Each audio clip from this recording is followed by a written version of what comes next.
এরকম একটা third class office আমি কাজও করতে চাই না। কি অফিস থার্ড ক্লাস? খালি আশাশি বলতে আছিস সব গুবলেট। আজকে আয় তুই তোর আমি চাপা দাঁত ফালাই দেবো। আমাকে জিজ্ঞেস তো করবো ভাইয়া, আমি না আস্তে আস্তে কি করবো? কি উনি বললো যে অর্ণব আমাকে পাঠাইছে, সবকিছু ক্লিয়ার করে বলেছে, আমার কাছে পাঠিয়েছে। আমি ওনাকে বললাম যে প্রজেক্ট ইনচার্জ একজন দরকার ছিল, তুমি ভুলে গেলে ভাইয়া। হ্যাঁ এই মেয়ে আসছে ওই জন্য। কি বলছো?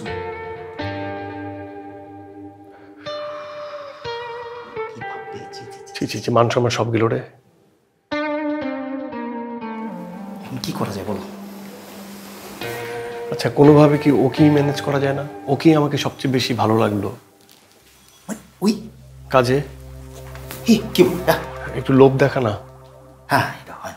হ্যাঁ ঠিক আছে, একদম পারফেক্ট, ছিমছাম, চেহারা সুন্দর, একদম পাতলা, একদম ঠিকঠাক, মানে বউ এলিমেন্ট আছে, বুঝছিস? একটা করতে পারবে কিনা ওদের না? হ্যাঁ যাদের সাথে কথা বলছে আমার মনে হয় কি অভিনেতা অভিনেত্রী এদেরকে নিলে না একটা একটা বিপদে পড়বো।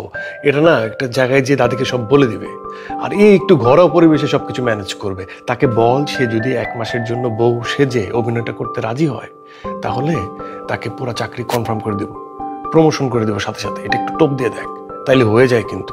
আর পরে দেখা যায় যে অ্যাক্টার্স এদেরকে আবার সংস্থা সব এই থাকে না, ওইখান থেকে আবার কেসও খেয়ে যাবো। দেখি হ্যাঁ আমার মনে হয় কি ন্যাচারাল কোনো একটা এরকম যদি থাকে, একদম চিমচাম, কেউ জানলো না আমাদের